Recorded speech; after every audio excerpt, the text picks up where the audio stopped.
Good afternoon, everybody. How are we? Good? Good.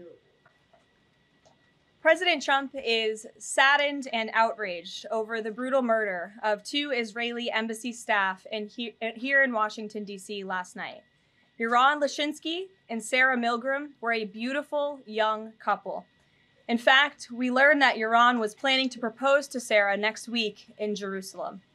Yaron's father, Daniel, spoke about the young couple's devotion for one another this morning. He said, "They were in love, one for the other. The embassy told us they were like a star couple at the embassy. I never expected something like this. He had his whole life before him." These words, especially every parent knows, are heart-wrenching.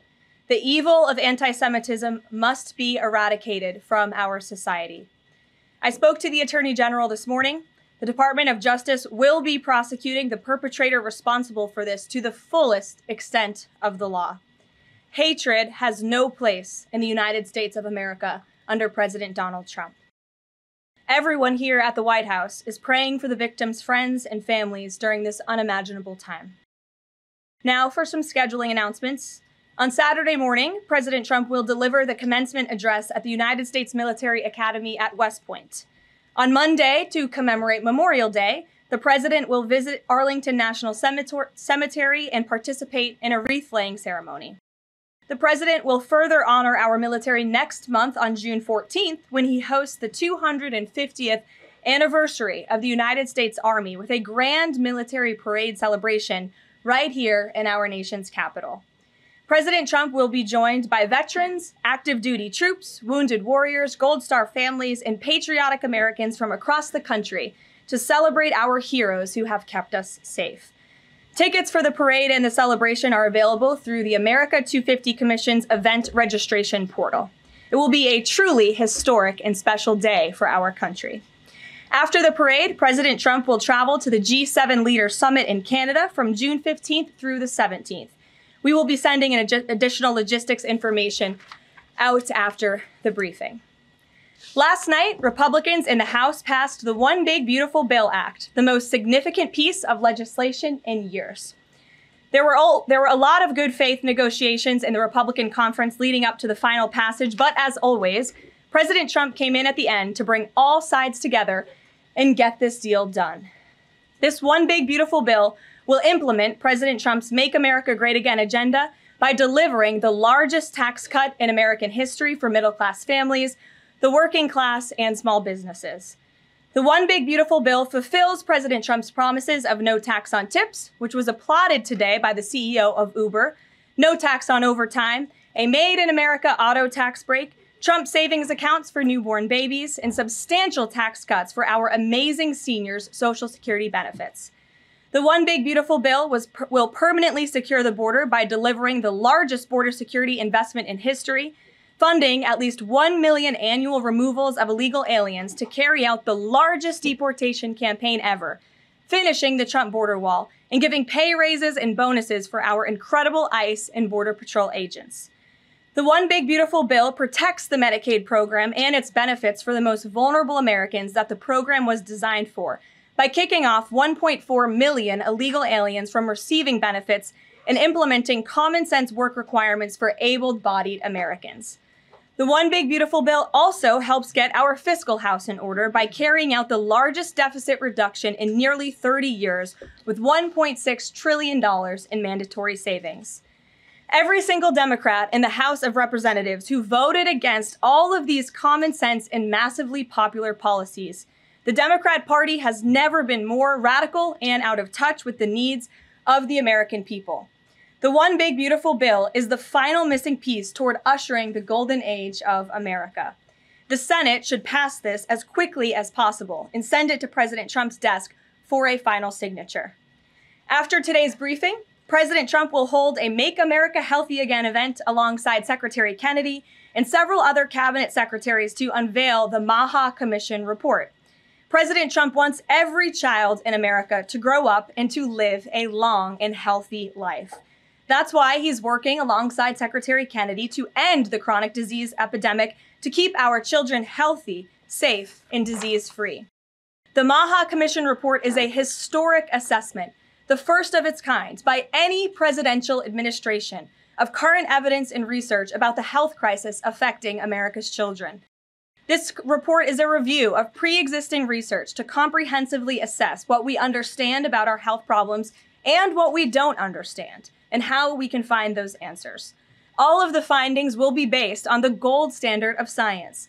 And I think I speak for all MAHA moms across the country when I say we look forward to the president's event and remarks later this afternoon. And as we head into the Memorial Day weekend, a quick update on gas prices. According to the fuel savings platform Gas Buddy, the national average price of gasoline is expected to be $3.08 on Memorial Day. We expect that to continue to decline because of the president's energy policies. But this is down from Memorial Day last year. And adjusted for inflation, it's the second cheapest price for a gallon of gas on Memorial Day since 2003, thanks to President Trump. And finally, in other news, the Department of Homeland Security conducted a deportation flight from Texas to remove vicious illegal criminals in the United States. All of these individuals were sent or are trying to be sent to a third country. And President Trump promised to get vicious illegal alien murderers, rapists, and pedophiles like these out of our country, and he is trying to deliver on this promise. But no matter how upset this makes Democrats, we will continue to deport these monsters to keep Americans safe. And here are the heinous individuals who were on that flight. A Cuban national, convicted of homicide, armed robbery, false impersonation of an official, kidnapping, and robbery strong-arm. A Cuban national convicted of attempted first-degree murder with a weapon. A citizen of Laos convicted of first-degree murder and robbery. A Mexican national convicted of second-degree murder. A citizen of South Sudan convicted of robbery and the possession of a firearm. A citizen of Burma convicted of lascivious acts with a child less than 12 years old. A citizen of Burma convicted of first-degree sexual assault involving a victim mentally and physically incapable of resisting. It's disgusting. And a Vietnamese national convicted of first-degree murder. Now, a liberal activist district court judge in the city of Boston, Massachusetts, is trying to force the president of the United States to bring these monsters back to our country. Judge Brian Murphy is ordering the Department of Homeland Security to give these illegal criminals 15 days to reopen their immigration cases with access to phones and attorneys. Every single one of these individuals, I will add, had final orders of removal from our country. And now Judge Murphy is forcing federal officials to remain in Djibouti for over 2 weeks, threatening our U.S. diplomatic relationships with countries around the world, and putting these agents' lives in danger by having to be with these illegal murderers, criminals, and rapists. This is completely absurd. Judge Brian Murphy is not the Secretary of State. He is not the Secretary of Defense or the Commander-in-Chief. He is a district court judge in Massachusetts. He cannot control the foreign policy or the national security of the United States of America, and to suggest otherwise is being completely absurd. According to new reporting about this judge, he's a registered Democrat in Massachusetts who during his Senate confirmation hearings failed to disclose his ties to a radical left-wing organization that claimed the word illegal to describe illegal aliens was inherently prejudicial. This massive judicial overreach by Judge Murphy is part of the same opposition our administration has faced since day one. Radical left-wing judges are egregiously trying to stop President Trump from using his core constitutional powers as head of the executive branch and commander-in-chief. These judicial activists want to unilaterally stop President Trump from deporting foreign terrorists and keeping the American people safe. Nearly 80 million Americans re-elected this president to deport illegal criminals from our homeland, and polling consistently shows that 90% of Americans want illegal alien criminals, especially those with final orders of removal from our country, who have chosen to continue to stay here illegally. Americans want these people sent home. We hope the Supreme Court will continue to rein this in as soon as possible to restore proper constitutional order in our country. We'll take some questions. And here in our new media seat today, we have Jillian Michaels. She's a renowned personal health expert. I know all of you know her. I certainly do, watching fitness videos growing up. And a media powerhouse who continues to expand her reach with her podcast, Keeping It Real. Jillian, I know you're here today for the Make America Healthy Again event. We're proud to welcome you to the White House. Thanks for being in the briefing. Why don't you go ahead? Thank you for having me. As a MAHA mom yourself, how do you interpret the significance of this report in terms of delivering measurable health improvements for Americans and their kids? And what specific actions does the administration plan to take in response to it? Sure. Well, thank you for the question. And again, thank you very much for being here. I would like to emphasize, we held a call earlier today with Secretary Kennedy, Secretary Rollins, Administrator Zeldin, and other officials at Health and Human Services to talk about the gravity of this report. When the president took office, he promised to make this country healthy again. And the president signed an executive order directing this commission. And now, less than 100 days later, the commission is delivering this report. It's another promise made and another promise kept. And the report identifies 4 major factors that are contributing to the rise in childhood chronic disease. Again, this is the first time the federal government has really recognized in a single report that we have a problem in our country. Our children are getting sicker, not healthier. This is not just a crisis, a health crisis, but it poses national security implications as well. And this administration is focused on ensuring we understand why. The 4 factors contributing to the report, as you will all hear from the president later, are number 1, poor diet, a robust discussion about ultra-processed food that are dominating our children's diets, environmental chemical exposure, plastics and other chemicals that are unfortunately a part of our daily American life. It talks about the lack of physical activity and chronic stress, and how technology-driven lifestyles are contributing to the decline of our children's physical and mental health. And then lastly, the report touches on the over-medicalization that's taking place in our American society, nowhere else in the world, but just right here in the United States of America. And the report directs the entire administration to understand why these issues are happening and what public policy can the administration implement to ensure that we are fostering a more healthy country for our children. So I'll leave it at that and let the president and his team speak more about this historic report later. But this should be good news for everyone. I don't care what your politics are. We should all agree that we want our children to be healthy and safe, and we want our food supply to be healthy and safe. We have the best farmers and ranchers in the world right here in the United States of America. And we have the best workers in the world. We have the best people in the world. But unfortunately, we have a health crisis that's been plaguing us for too long. And this report speaks to the heart of it.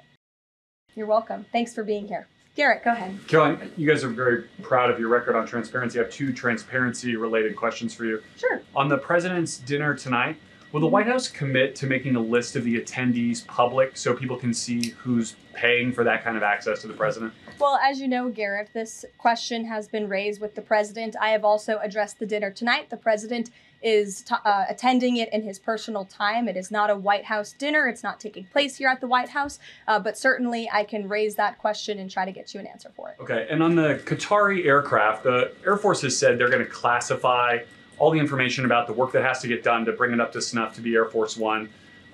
Previous Air Force One contracts, including the one that the president entered into in 2018, are public. That's available knowledge. Will the White House commit to releasing who's doing that work and the cost of that work? I understand that some elements might be classified about specific systems, but will you commit to releasing that basic information so people can see ultimately what this costs? Well, Garrett, as you know, that's a question for the Department of Defense and the United States Air Force, who is accepting this jet as part of their fleet. Declassify anything he wants. Well, you'll have to ask the Department of Defense and the United States Air Force, who is accepting this jet as part of its fleet. Peter. The president can declassify anything that he wants. Has he looked to see if there are any records here that would contradict what we've been told about Joe Biden's decline? He has not directed anyone, to my knowledge, to look into that, but surely I can ask him if he intends to. I think the president has spoken on this pretty extensively, and I have spoken about it extensively from this podium as well, how it was truly one of the worst political scandals this country has ever seen, that the previous administration covered up the decline in the former president's mental and physical ability. And it's now all coming out. But the American people knew the truth, and that's one of the many reasons why President Trump won the election on November 5th. And President Trump says that he basically thinks unelected Biden staffers concealed his decline so that they could use the levers of power for their own personal gain. Well, Look, that's not just the president thinking that, Peter. There's a new book out. I don't know if any of you have heard about it. Again, a little bit too late because the American people knew the truth on this from the very beginning. And there were reporters in this room, including some from your network, Peter, I'll give you a little bit of credit here, who have said that clearly Joe Biden's staffers were engaging in this cover-up. So this is common sense. This isn't the president making it up. These are facts that are now finally being revealed. Right, and I'm not saying the president's making it up, but he specifically talks about the auto pen. He thinks that staffers were using this auto pen. Mm-hmm. Is there some kind of like a badge that you have to swipe to use an auto pen? Is there a record of that? I can tell you here at this White House, the president signs any document that has legal implications. The president signs every executive order. He signs every proclamation. He signs pretty much every document that is needed for the president's signature, with the exception of maybe some letters to children. From what we have heard and seen, that was not the case in the previous administration, and the president is raising good questions that are worth looking into. And as for MAHA, I'm going to take a sip of water, if that's okay with you guys. Go ahead. Thanks, Caroline. Back to the presidential gala tonight. Did anyone in the White House or in the White House counsel's office advise the president against holding this sweepstakes, whereby people who spent the most money on his Trump coin would then have access to the president at this dinner? Again, the president has been asked about this. He has addressed this. I have also stated previously from this podium that the president is abiding by all conflict of interest laws that are applicable to the president. And I think everybody, the American public, believe it's absurd for anyone to insinuate that this president is profiting off of the presidency. This president was incredibly successful before giving it all up to serve our country publicly. And not only has he lost wealth, but he also almost lost his life. He has sacrificed a lot to be here, and to suggest otherwise is frankly completely absurd. Does the White House Libby, have go any ahead. concerns? The fifth round of nuclear talks between Iran and the U.S. is going to take place on Friday in Rome. What is the president anticipating ahead of that? And if a deal doesn't come from that meeting, is he going to walk away? Well, I'm glad you brought up Iran, because I do have an update. The president spoke to Prime Minister Benjamin Netanyahu today. They had a productive discussion. They discussed many things, including, of course, the tragic shooting that took place here in Washington, D.C. last night. But they also did talk about a potential deal with Iran, which the president believes is moving along in the right direction. And as the president told me, and he's told all of you, this deal with Iran could end in two ways. It could end in a very positive diplomatic solution, or it could end in a very negative situation for Iran. So that's why these talks are taking place later this week. Yamish, good to see you. Hi, good. Thanks for taking the question. Sure. The president showed a video that he said showed more than 1,000 burial sites of white South Africans that he said were murdered. We know that that was not true and that the video wasn't showing that. So I wonder, why did the president choose to show that? What's not true, Yamish? It's not true that the video was showing a burial site. It is unsubstantiated that that's the case. No, it is true that that video showed the crosses that represent what the president claimed. The video showed images of crosses in South Africa about white farmers who have been killed and politically persecuted because of the color of their skin. And those crosses are representing their lives. Those crosses are representing their lives in the fact that they are now dead and their government did nothing about it. Are you disputing that there's no... disputing the fact that the video showed what the president claimed it showed, because it did not show that. But even more, what I'm asking you is who at the White House... No, it did show that. It showed white crosses representing people who have perished because of racial persecution. Verify the videos that the president shows, and what protocols are in place when there's unsubstantiated information being put out for the world and world leaders to show? Yamish, what's unsubstantiated about the video? The video shows crosses that represent the dead bodies of people who were racially persecuted by their government. In fact, the Associated Press, of all places, has a picture of that very monument, and the caption from the Associated Press is, "Each cross marks a white farmer who has been killed in a farm murder." So it is substantiated, not just by that video and the physical evidence that everybody saw on display in the Oval Office, but also by another outlet in this room, the Associated Press. So you should take it up with them if you believe the claim is unsubstantiated, and that's a ridiculous line of questioning. John, go ahead. Go ahead, John. Thank you, Caroline. The big, beautiful bill now goes to the Senate. Does, yes. A lot of the Republican senators have promised amendments that will water this thing down dramatically.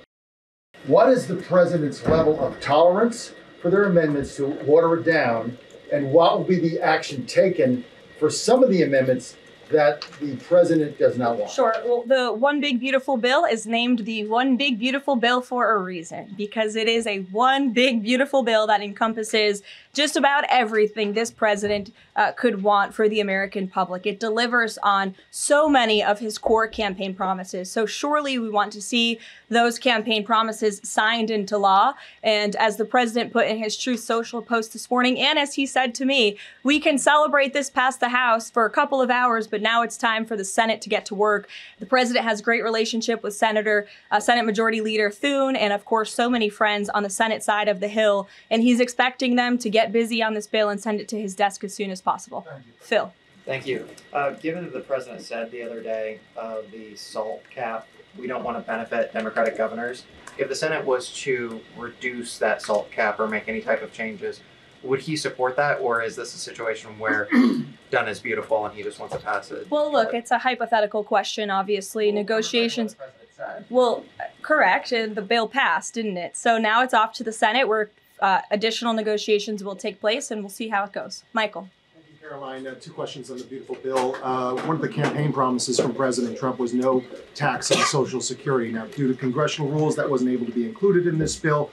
How does the president plan to follow through on that campaign promise? Well, this bill did address taxes for our seniors. It actually allows them to take off significant money from their Social Security payments, get more money back, I should say, put more money in their pockets for various reasons. So this bill delivers on that promise. That's the view of the White House. Secondly, you had two Republicans last night that voted against this bill, Congressman Massey and Davidson.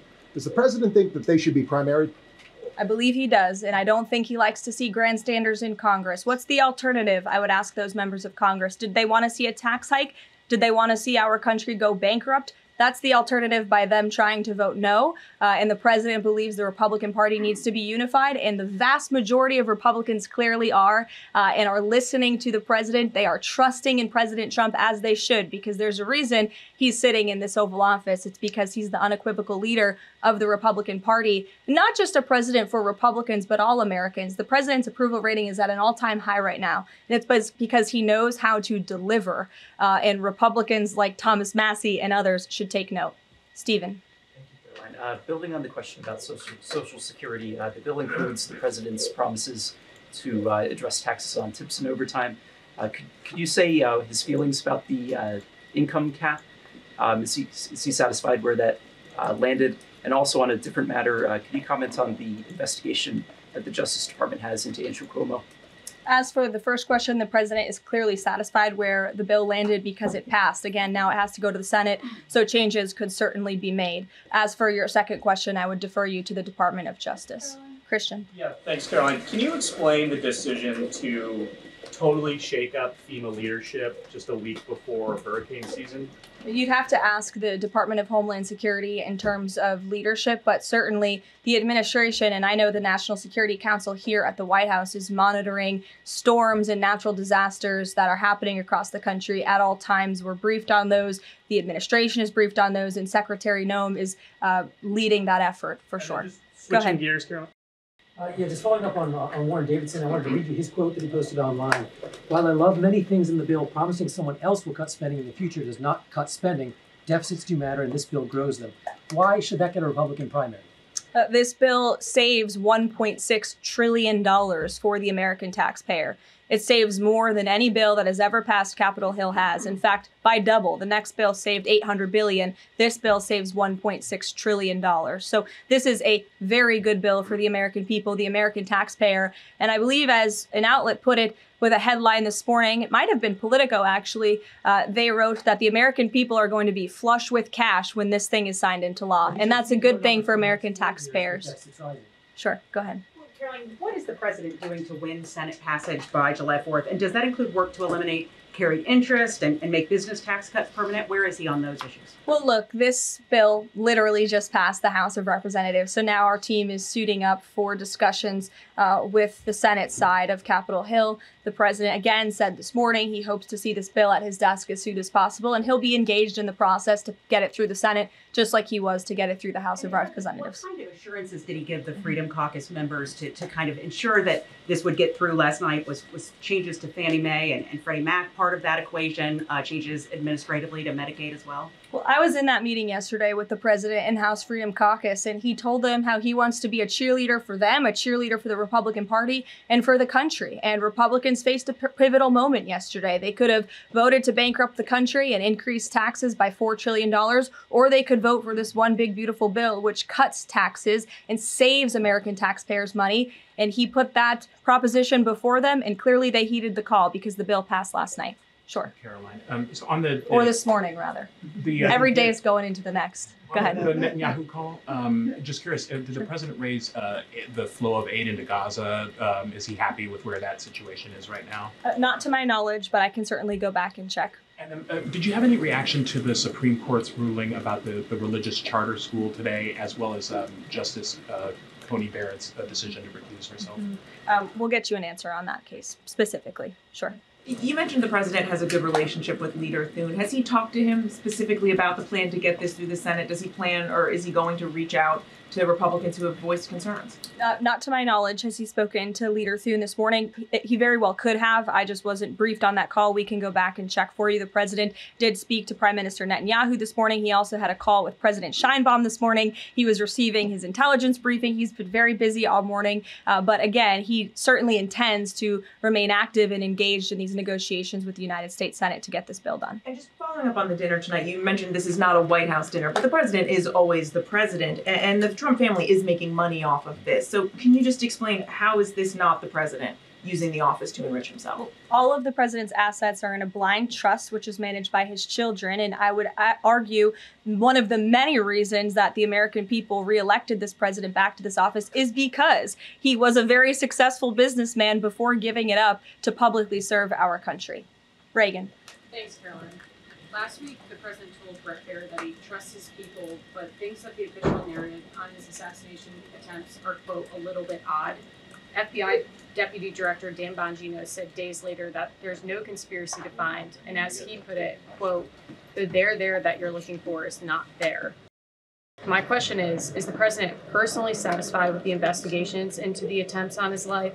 And does he agree with Deputy FBI Director, or does he think there's more to it? Well, in the lead up to your question, you answered your own question with the president's own words, and I'll leave it at that.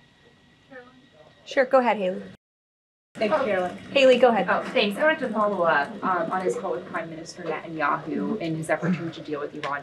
Does he feel like he has the Prime Minister's support in this effort at this point, or did the Prime Minister raise concerns to him in this conversation? I won't get further into the private discussion between the president and the prime minister, but surely they have a good relationship, one that's built on transparency and trust. And the president has made it very clear to not just Prime Minister Netanyahu, but also the world, that he wants to see a deal with Iran struck if one can be struck. He does not want to have to take the latter option, the more severe and negative option. He wants to see a deal. The president is a deal maker, and he believes strongly in diplomacy, and he's made that clear to the prime minister, but also to all of you and, frankly, the rest of the world. Mary. Thank you, Caroline. Sure. Two questions, one on the terror attack last night and then another on the big, beautiful bill. Do you or President Trump have a message to politicians like Ilhan Omar, who only this morning explicitly avoided condemning this act of terror? It's despicable. And frankly, we have seen a rise in anti-Semitic protests, of pro-Hamas protests, of terrorist sympathizers. We saw them on our college campuses, and we've seen the Democrat Party turn a blind eye and in some cases actually embrace such anti-Semitic illegal behavior. And that's why this administration has done more than any administration in history to crack down on anti-Semitism. As you know, in January, when the president took office, he signed a new executive order to combat anti-Semitism. He created a commission focused on doing just that. The Justice Department announced their task force as well. The Secretary of State, Marco Rubio, has revoked thousands of student visas from campuses where these pro-Hamas terrorist campus agitators and violent protests took place. And we've also withheld funding from those very campuses as well in an effort to combat anti-Semitism. So the president's made it very clear that such hatred will have no place in our country. Thank you. And then on the big, beautiful bill, I know there's a provision that the House included that defunds Planned Parenthood, not only because of the fact that it's the nation's largest abortion provider, but also because it's, I think, the biggest distributor of transgender hormones right now, even to minors, according to Live Action. So is the president committed to making sure that provision stays in the Senate? The president has maintained a very clear commitment to ensuring that this administration and the American people's tax dollars are not funding any institution. That includes hospital systems that are funding the chemical castration and mutilation of children. We're not going to tolerate taxpayer dollars going to such efforts. Sure. Thanks, Caroline. You mentioned at the top of the briefing that the migrants were to be sent to a third country. I was just wondering, could you share any more on, which countries the administration has struck these agreements with and what that agreement with South Sudan specifically looks like? Well, first of all, I won't litigate foreign policy from the podium, but what I will reiterate is the absurdity of this ruling from a district court judge in Boston who is just creating new immigration laws out of thin air. This administration, let me be very clear, because there have been a lot of fake headlines about this deportation flight over the last 2 days. This administration has complied with all court orders. And the individuals whose names I just revealed and whose criminal histories I just spoke of that are on this flight, every single one of them had a final order of removal from our country. In fact, one of these violent illegal criminals had a final order of removal given to him in 1999. It's 2 years after I was born. This individual, this criminal, has been living in our country for an entire generation. And now we have a district court judge who is trying to tell the president and the Secretary of State and the Secretary of Homeland Security that an illegal criminal murderer who's been hiding in the shadows in our country for nearly 30 years cannot be deported from United States soil. That not only is undermining our entire immigration system, but it is also undermining our diplomatic negotiations with countries around the world. How are countries on this earth supposed to trust the United States government and these good faith diplomatic negotiations when these countries accept these repatriation flights? How are they supposed to trust us if we have radical district court judges who are going to say, no, you can't do that?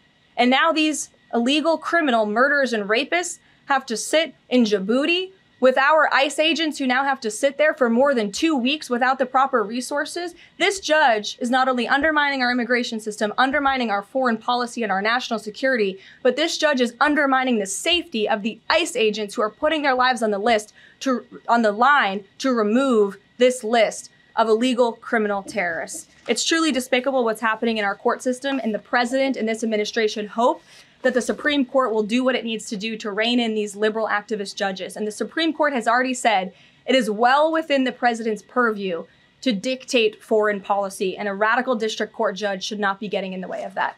We'll see you all later at the MAHA event. Thank you. Thanks, Caroline.